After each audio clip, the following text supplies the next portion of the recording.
Chapter 1 September 26th, 1998. With the guys waiting outside in Barry's truck, Jill did her best to hurry. It wasn't easy. The house had been tossed since the last time she's been there. The floors were strewn with books and papers, and it was too dark to navigate around the debris easily. That her small home had been violated was upsetting, though not much of a surprise. She figured she would just be thankful that she wasn't really the sentimental type, and that the intruders hadn't managed to find her passport. She grabbed random handfuls of clean socks and underwear in the cramped darkness of the bedroom and stuffed them deep into her withered backpack, wishing she could turn on the lights. Packing a bag in the dark was harder than it sounded, even if one's house hadn't been trashed, but she knew they couldn't afford to take any chances. It was unlikely that Umbrella still had all their houses stocked out, but if there was one watching, a light in the window could draw fire. At least you're getting out. No more hiding. There was that much. They were headed for foreign soil, to storm enemy headquarters and very likely get killed in the process, but at least she wouldn't have to hang out in a raccoon anymore. And from what she read in the papers lately, maybe that was for the best. 2 attacks in the last week. Chris and Barry were skeptical about the danger, even knowing what the T-virus did to people. Barry thought it was some kind of PR stunt that Umbrella would, quote-unquote, rescue Raccoon before anyone got hurt. Chris agreed, insisting that Umbrella wouldn't crap in their own backyard, so to speak, what with the Spencer estate so recent. But Jill wasn't prepared to assume anything. Umbrella had already proven that they couldn't contain their research, and with what Rebecca and David's trap team had to face in Maine. Now wasn't the time to think about that. They had a plane to catch. Jill scooped the flashlight off the dresser and was about to head for the living room when she remembered that she only had one bra with her. Scowling, she turned back to the open drawers and started to dig.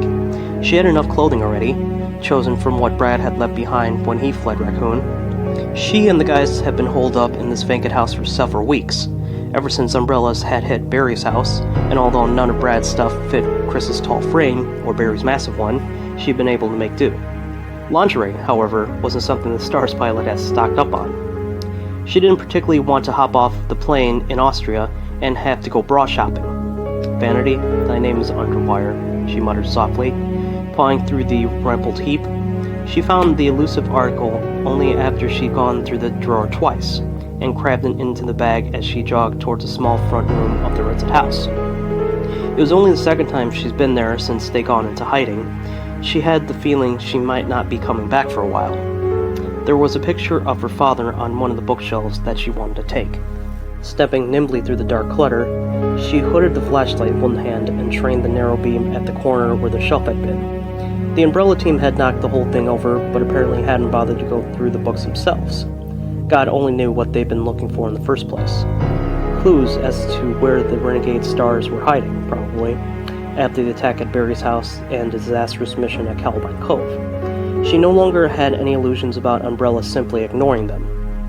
Jill spotted the book she wanted, a rather lewd-looking paperback called Prison Life. Her father would have laughed.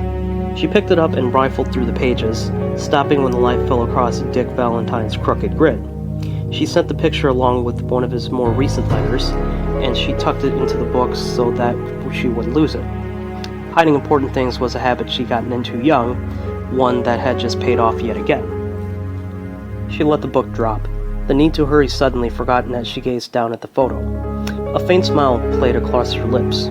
He was probably the only man she knew who had looked good in the bright orange jumpsuit of a maximum security pet. For just a moment, she wondered what he'd think of her recent predicament. In a roundabout way, he was responsible for at least getting her involved with the Stars in the first place. After he'd been set up, he urged her to get out of the business, even saying that he'd been wrong to train her as a thief.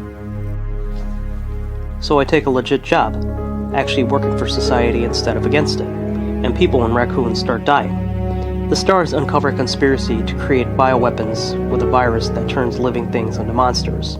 Obviously, nobody believes us. The Stars thought can't be bought by Umbrella or are discredited or eliminated. So we go underground, try to dig proof and come up empty-handed as Umbrella continues to screw around with their dangerous research and more good people are killed.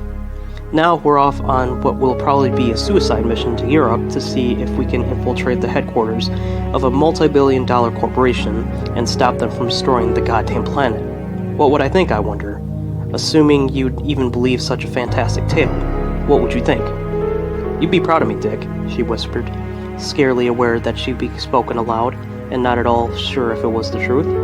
Her father wanted to see her in less perilous line of work, and compared to what she and the other ex-stars were currently up against. Burglary was about as dangerous as accounting. After a long moment, she carefully placed the photo into a pocket of the backpack and looked around at the broken remnants of her small home, still thinking about her father and what he'd say about the strange path her life had taken. If things went well, maybe she'd ask him in person. Rebecca Chambers and the other survivors of the main mission were still in hiding, quietly networking through the STARS organization for support and waiting to hear what she and Chris and Barry could tell them about Umbrella's headquarters. The official HQ was in Austria, although they suspected that the minds behind the T-virus had their own secret complex elsewhere. Which you won't find out if you don't get your ass in gear. The guys are going to think you stopped to take a nap or something. Jill shouldered the bag and took a final look around the room before moving toward the back door through the kitchen. There was a lingering scent of rotten fruit in the dark air, coming from a bowl of apples and pears on top of the refrigerator that had been long disintegrated into mush. Even though she knew better, the smell caused a chill to run up her spine. She hurried for the closed door, trying to block out the sudden vivid flashes of memory of what they found at the Spencer estate. Rotting as they walked, reaching out with wet and withered fingers, faces melting with pus and decay. Jill? She barely contained a cry of surprise at the sound of Chris's soft voice just outside. The door opened. Chris is silhouetted against the darkness by a distant streetlight. Yeah, right here, she said, stepping forward. Sorry it took me so long. Umbrella's been through here with a bulldozer.